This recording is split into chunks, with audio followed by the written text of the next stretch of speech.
Alrighty. Let's see. I want to switch cameras here. There we go. I'm going to continue doing some live videos because it's easier than trying to record and upload. So, next project on the bench is going to be another Wolf Packs kit, and this is the Nightcrawler kit. So, we're going to do some prep work. Nothing too exciting. One thing I like to do, even on these factory kits, needs my lights set up here a little bit better. My lights are set up for painting, not taking videos. So I got these really harsh work lights, and they're just not designed for videos. Let me wipe my camera off. It's a little smeary. 1 second. Hopefully that helps. Okay, so what I like to do on these kits, even though there's kind of the factory does the prep and everything, one thing I like to do is I like to go through and make sure that the surfaces are nice and smooth and clean.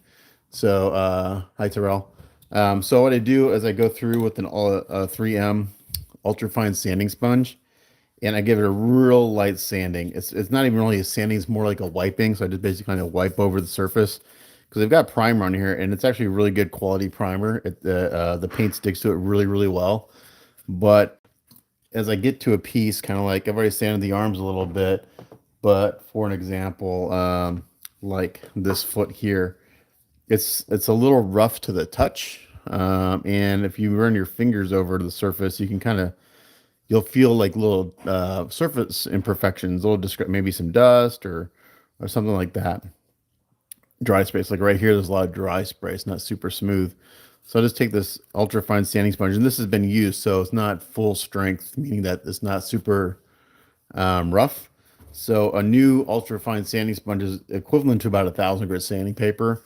After it's been used for a while, it doesn't quite cut as efficiently, which is perfect for this purpose. So I basically come in here and I just do it real. I'm not even putting any pressure. I'm just real lightly, just kind of wiping over the surface. This is kind of going to get rid of any of the dust.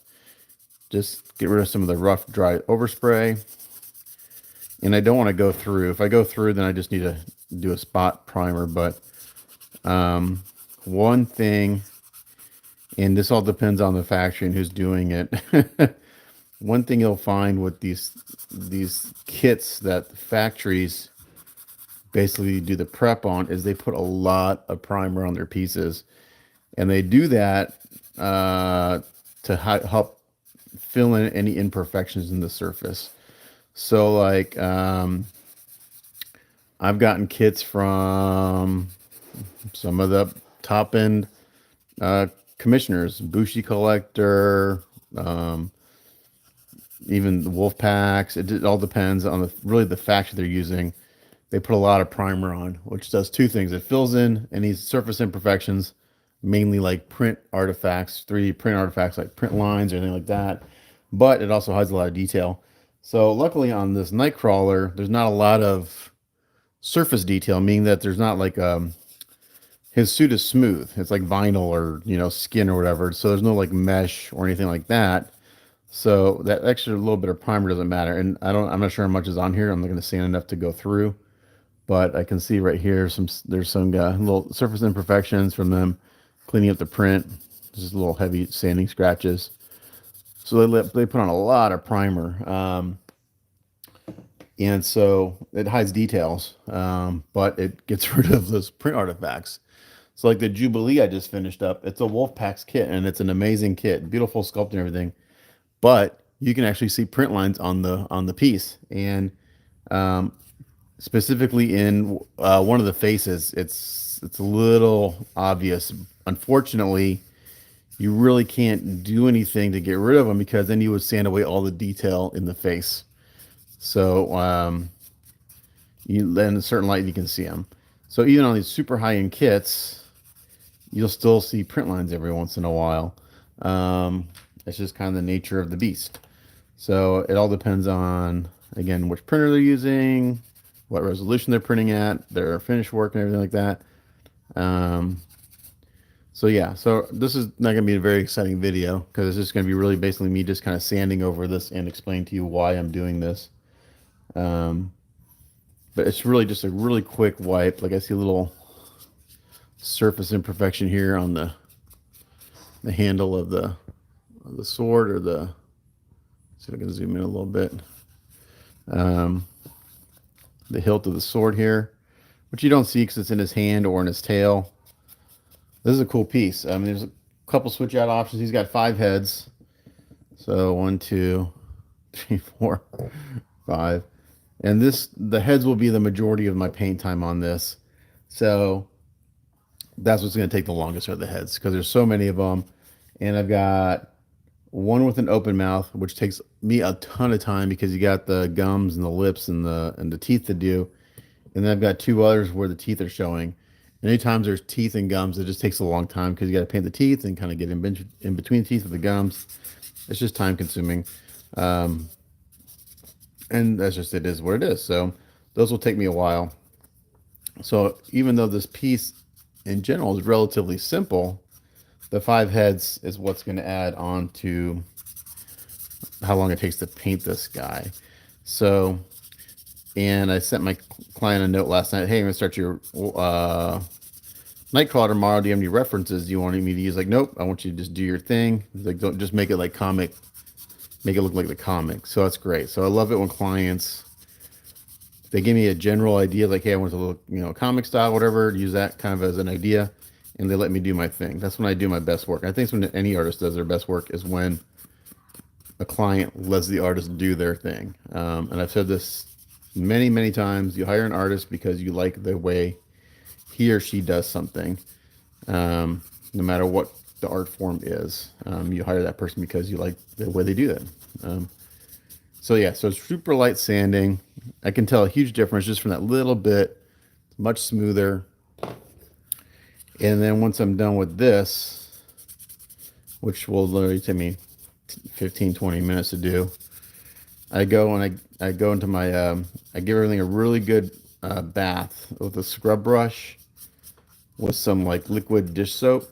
It's got like a degreaser in it, and I scrub everything down really well in some warm water and a toothbrush and a scrub brush, and that gets the surface clean, free of any dust or surface contaminants. And as hard as I try, I always get dust in my paint. Talk to any painter, dust is our enemy, and unless you're painting in like a clean room, you're gonna get dust. It's just, it is what it is. So you just try to reduce that as much as possible. The less you handle a piece, the cleaner it'll be. Another thing I'll do here in a second, because I'm almost basically done with this, like I said, I'm just really just giving everything a wipe. The base I won't do that to, because it's got some, I'm not worried about it if it's a little rough, because it's like a cracked stone.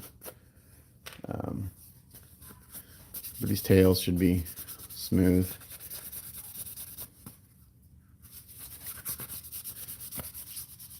So an exciting video of sanding.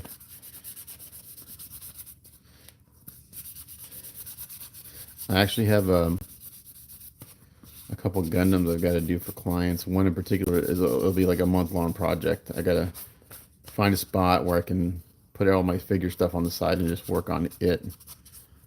So here you can see, maybe there's a seam right there where the probably from the mold. So I'm gonna try to get rid of that a little bit. I'm actually get a slightly I'm gonna have to hit that with a little bit of primer. So I'm going to sand it down a little bit. So I'm going to get a super fine sanding sponge, which is about 400 grit sandpaper. And I'm going to sand that down to get rid of it. So even these, factory prep kits still need a little work.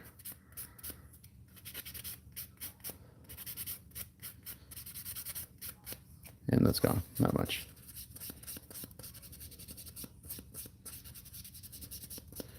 That's one reason why I kind of go over these pieces, to kind of show any little, as you sand over these, or just kind of wipe over them, any little problem areas will pop up too. So today will be basically a prep day, kind of sand, wash. Let's see, let's see. Is that tail wired for strength? I don't know if there's a wire in here. I'd have to break it to to tell you. Uh, but they're very light, and the only actually there's a magnet in it, but I don't know if there's a wire in here. Um, this one right here holds a sword, but even with the sword on, the sword's not very heavy. It does the swords do have metal blades, but it's engineered very, very well. And like I had this on my I kind of have a staging area behind me where I kind of put what's the next project in line. And I had it sitting over there for the past month and it didn't sag or anything. Well, here you go. I just answered your question. So I just did a little bit of sanding and I see a little bit of metal coming through right there. So there is a wire in here. Yeah, it's right at the surface there. So I gotta be careful I don't sand that anymore. So yeah, so there is a wire, at least in this one, which holds the sword. Um, which I'm not surprised that they did that, and particularly because let's say you drop a tail and it breaks or whatever, then it's just you already got some internal structure in there. I'm assuming this wire, it may not now this wire may not go all the way through the tail. My guess is it probably comes up to maybe like right around here. Again, the sword isn't very heavy, and I don't anticipate that it would any issues with it holding in the weight over time. So yeah. So as long as I don't kind of go over that area again, that little wire won't be obvious after I paint it. Okay, so those look pretty good. I felt a little rough. So I'm constantly rubbing my hands over pieces, like I'm feeling them up. But if you're watching my other videos, you'll know that I always say that your fingertips are way more sensitive. And there's that wire again. So this wire in this particular tail is right. It's not quite centered, so I gotta be careful I don't sand too much so it comes obvious that it's there. So I'm really curious on how they make sure the wire is centered in the mold as they're casting it. You know, I would love to learn how to mold and cast. There's actually a company here in Dallas that gives molding and casting classes, and they're free because they sell molding and casting products, and they want you to buy their products. But I've thought about going and taking some of these classes because I get a lot of questions. Well, can you mold and cast pieces? Like I don't know that process. I know the theory behind it, but I've never done it. And molding and casting is its own art form there, guys. And another reason why I want to look at learning how to mold and cast is because the guys that do it full time in the U.S., they're always busy. They always have, like all my buddies who are producers of kits, their casters are always backlogged. They always got work. And they're the guys that do it really, really well. They've been doing it for years. So I think it's just like another thing I could learn. Now, here's the body of Nightcrawler. Now, you look at it and it's like, oh, it looks really good. But as I move my fingers over here, like there's a really bad dry spot right here on his rear end. You can't see it in camera. You can't see it, but I can feel it. So as I rub my fingers over this, I can feel all the, and it's just and I get dry spray too, and I paint sometimes. It just depends on how you hit the paint hits the surface. There's nothing, it's nothing negative against the factory. It's just the nature of the beast when you're spraying paint or primer. You gotta make sure you put it on there when you're spraying, depending on the technique you're using.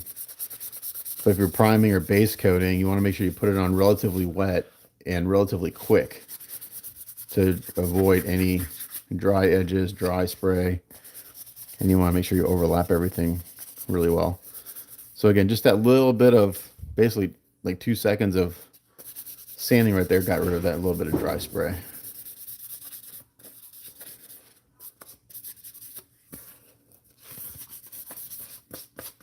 And you notice as I sand this primer's kind of got like a green tinge to it. And that's like, whatever primer these guys use, they all have this kind of green undertone to it. You don't see it until you start to sand.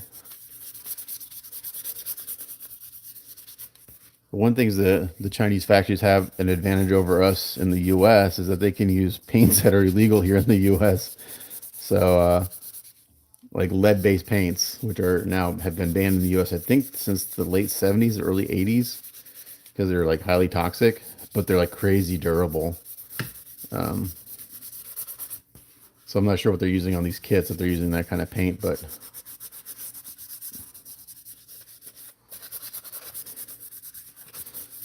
Okay. So once I get this this body sanded real quick, I'll show you what the next step in is before I go give everything a bath. And it's really basically setting up the pieces so they're easier to handle for painting. And that's basically like I'll drill holes in each head in the bottom so I can put a stick in there so I can hold the head. You don't see the hole in the heads are on the body, but it's just so I can handle the pieces without having to touch them with my hands as much. And I can mount them on foam blocks for drying and stuff like that. So otherwise I need to go get another piece of foam because the ones I have are shot. I have to go replace my foam blocks every few months. It's just kind of I need to build like a wooden. All right, so that's really it for the sanding part. Really light, nothing too precise. Just again, just a real light wipe. And as I run my hand over this, I can feel that it's really smooth. Now it's baby smooth. I don't feel any dry spots. And that's ready to go for a bath. You can see my hands kind of got this green tinge to it. That's the primer. Okay. The heads I'm not going to sand over because they've got a skin texture molded in. They're very slight skin texture and I don't want to lose any of that. So I'm just going to leave those alone. But what I'm going to do now is I'm going to go in and make it easy to handle these better.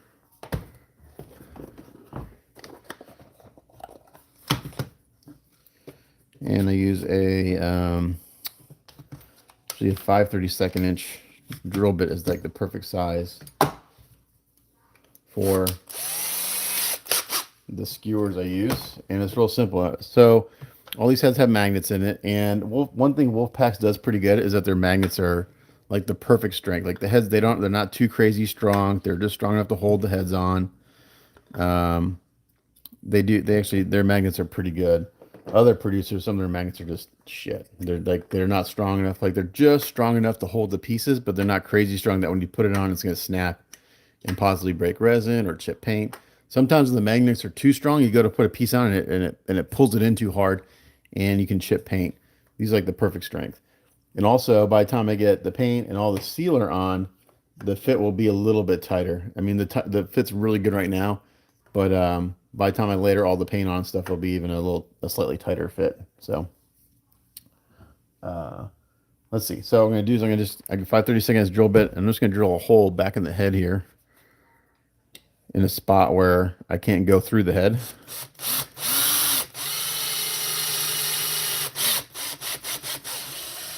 Just like that. And then you can't see that hole when it's on the body. But what that allows me to do is take a skewer like this, stick it up in there, and now I can hold that piece.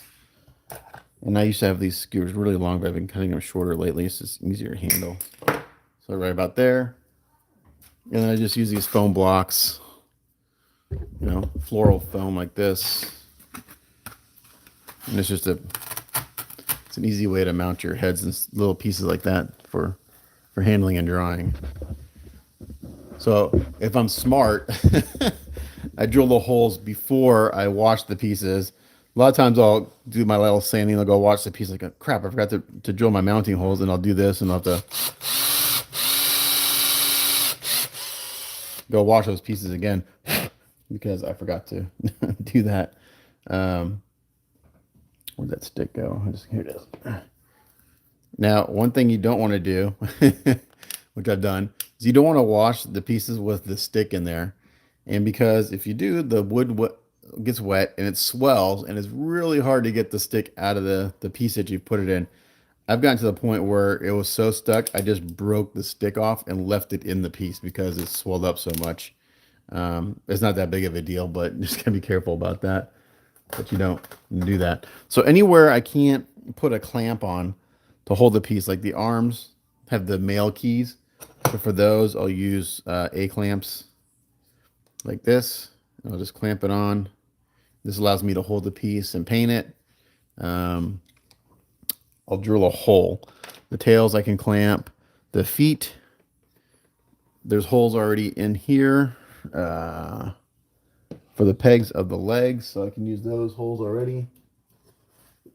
to put sticks in, and I think that's just the right size. If they're a little too, if the holes are just a hair too big, like on this one, I'll just take a little blue tack like this, and I'll just knead it in your fingers, your hand, to warm it up a little bit so it's kind of sticky. And I'll put a piece of blue tack on the stick, and then I'll put it in there, and then it holds it nicely. So I'll do that for those. The hands, these are a little tricky because there's no real room to drill a hole in here. So if the magnets are strong enough, I can just use, I've got all these skewers with metal hooks, clamps on them. Now if I have to look at my reference, I think the hands are two-tone. They're white and black. So I'll have to look at that. But yeah, there's no real place to drill a hole in there to mount it. So I'll have to just handle those. What else? The body. What I'll probably do is, what a lot of times on bodies like this, I'll drill a small hole in the top of the neck, and I'll actually put a hook in there, or screw a hook in there. Let's see if I got one.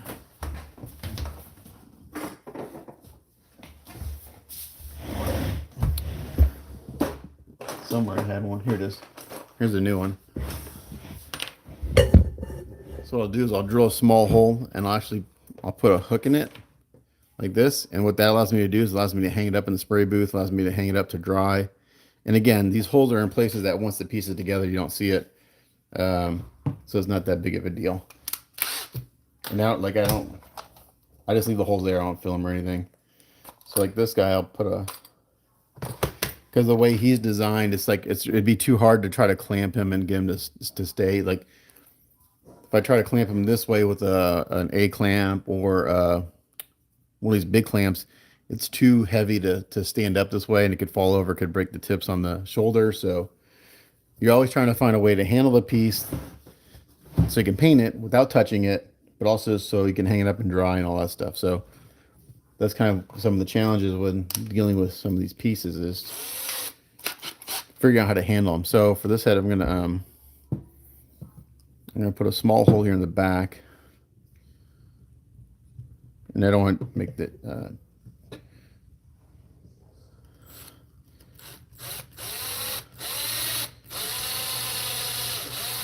I just want to start it so that was a 1/8 inch hole, and then I'm just going to take this screw, and I may make it a little bit smaller. 1/8 is a little big. I'm going to go down a size.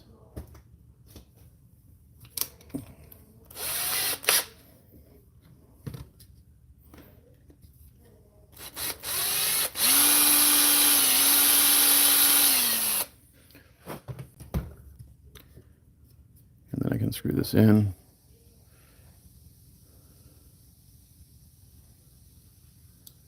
And this screw will just stay here the whole time I paint this piece. And I can hang this up in the booth while it dries. I can hang it up. I actually have I have a stand, like a light stand I use for photography, that I'll put to the side, and I can hang that up and paint it and dry.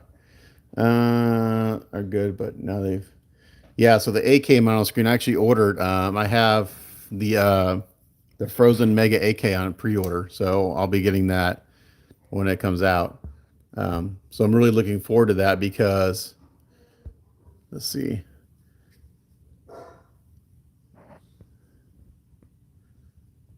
Let me go back to some of these comments, because I haven't been watching them as I sand. Let's see. Tyrell, I think with 3D printing, it's a game changer as far as modeling. But yeah, I think 3D printing is just another tool. I don't think it's going to replace like scratch building. It's just another tool. But I think as the price comes down, the quality goes up, you'll see a lot of modelers like myself, or really guys who just model like are hardcore models. There'll be another tool that they have on their desktop. What's a good primer to use for priming large resin pieces? I use Krylon Max Primer out of the spray can. Shake it up really good, warm it up, and spray it on. It covers well. It's good for paint. Paint adheres to it really well. Let's see. Was wondering from Murderous Munchies. I like that name. Was wondering, do you think one could get the same quality prints using a resin printer or the quality be off. I'm considering buying one as buying resin. So yeah, so like right now, I personally own 3D resin printers. I have two Anycubic Photon Mono X's. Anycubic sent me one to review. I was having issues with it. They replaced it, so I'm printing with a new one right now, and it's coming out really nice. And I have a Frozen Transform, a large format printer. Now these aren't like the Form 2 where it uses the laser. It's the DLP or the SLA, with the screens. And I tell you what, man, you still have to do post processing, just like these guys. Like you have these industrial $100,000 printers. You still have to do post processing. It's just you have less post processing to do. So as you go up in price and the quality, you just have less post processing, but it's still there. Um, but yeah, you can get the prints. Like I took a couple of prints off my new Mono X last night, and from what I can tell, they're ready to paint. Throw a bit of primer on there, and it's ready to go. Yeah, so the AK, I got an AK coming in. Uh, yeah, for all the 4K ones are starting to go down in price anyway. Yeah, so Randy Cooper, I've been following him for years, and he's an old school model mill. He's from the industry, so he worked on movies like Terminator. He worked on Iron Man. He worked on all these films where he was building models for the movie. So he's been around and worked in the biz, and he's a super cool guy. I've talked to him a few times at Wonderfest. I own several of his kits. Yeah, he's an old school film modeler. So he worked in the industry for years. Now he just makes his own kits. He does some Star Wars stuff. He has some of his original pieces, sculpts, and um, now one thing about Randy, um, his kits do require a lot of work because they are true garage kits. You have to be a good modeler to build a Randy Cooper kit. Not saying that if you never built a kit before, you couldn't do it. It's just if you've never built a kit before, I would never start. I wouldn't start with a Randy Cooper kit simply because they do require some extra love. You got to do some fitting and putty work and stuff like that. But his sculpts are great. And one thing I like about Randy's kits is they have that old school feel to them. They have that feeling like it was meant to be in a movie in the 1970s or 80s. So it's like, and I like that. I mean, they're not completely polished pieces. You can see it's almost like you can see the artist brush strokes in his pieces. Um, so I like his. I have a bunch of his kits. I've yet to build one because I haven't had the time to dedicate to doing one. Um,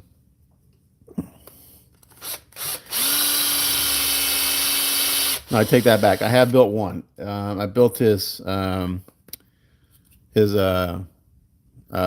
Thunder Road Christmas ornament from the Explorers, the movie The Explorers. I also have the 1/24 scale version of that kit, um, which is really cool. And I'll do that eventually someday. Maybe when I'm retired and I got nothing. I'm not paying for anyone else. All right, so I got all the holes drilled in the heads. I got a hook on the body. The blades I'll polish up later. I'll put on my drill. I got a polishing wheel. I'll polish these. Are real shiny. They're pretty good right now, but they could use a good polishing. Everything's been lightly sanded. Now let me show you the clear piece that goes on this base real quick.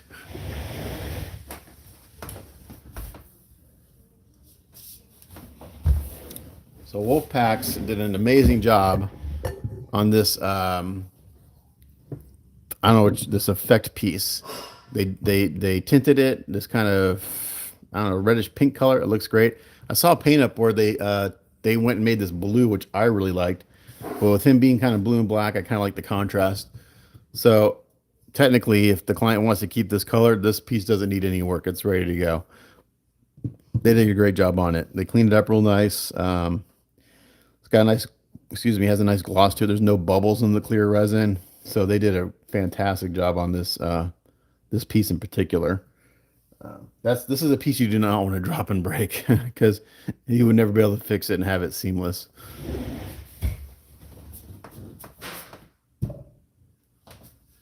Okay, so that's probably it for this video. The next thing I'm gonna do is the base it feels solid. It's heavy. Um, yeah, it's good. It's a nice chunk of resin. And I've seen a couple versions of this. Like this is painted as marble. Um, Again, he's just told me to do my thing. I'll probably make it look like stone or a building. But yeah, so that's it for this video. Just some prep work, light sanding, getting the pieces ready to kind of hang or prop for painting. Like these pieces here for the swords. I think these holes in the bottom of the, oh, I can do this. That's perfect right there for handling. So I like to try to, before I do any painting, I like to get everything kind of situated so I know how I'm going to handle all the pieces. So like here are the heads. They're all in a stick. And you go get a new piece of foam. These I bought a couple of these small pieces of foam, but I don't like them because they don't have a big enough surface area. They're good for heads. Like I got a bunch of heads, I can line them up. But if I have a bunch of bigger pieces, they want to fall over because there's not enough surface area for them to avoid falling over. I'm going to put a longer stick in this head. It's a little too short. But I like to kind of get everything set up and visually see how I'm going to handle everything. It's easier to do that now than right when I'm going to start painting. Make that stick a little bit longer. Where's the other? There it is. Hand guard.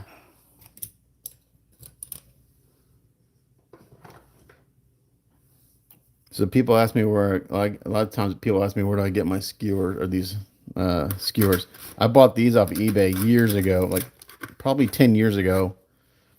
I bought them on eBay. I think I bought like 1,000 of them for like $10. They're just food skewers. But I was doing nothing but Gundams. I just bought I bought like 1,000 of them. These little guys, little hilts, put on a little clip like that.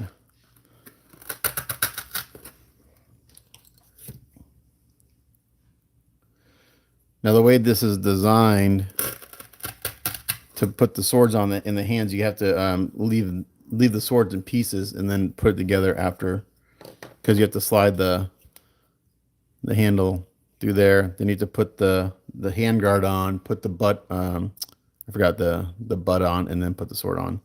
You have to put the hilt in the hand or the tail, put the hand guard on, and then put the sword in. So you got to leave those in pieces in order to work. So like these guys, what I can do to hold them is I'll take this is a 3/32 inch drill bit, and I'll just drill a hole right here in the middle. Actually, what I should probably do is I should do a 1/16 inch hole in this, and then we'll do 1/16 inch hole in the in those pieces and pin them. So let's do that real quick.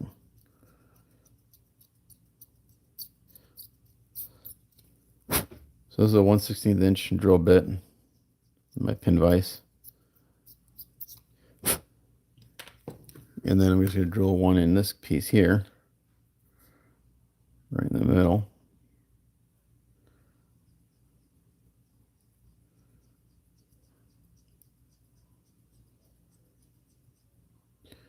And I'm just going to put a little short pin in it just to help.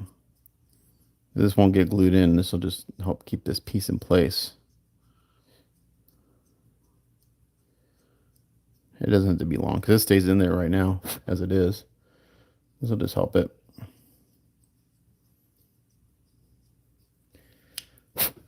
And then I got a bunch of brass rod here. So here's some 1/16 inch brass rod.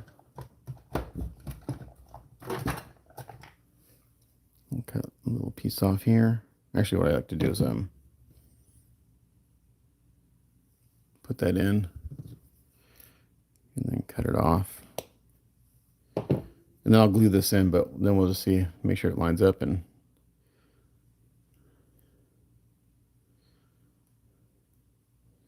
that little brass rod just help keep that in place. It won't fall out. So I'll glue this in to this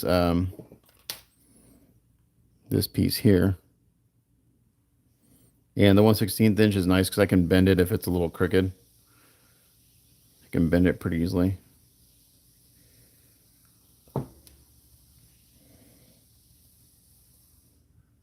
And now it fits in there perfectly. So to glue this, I'll just scuff it up a little bit with some sandpaper. Like this. And then I'll get a drop of glue.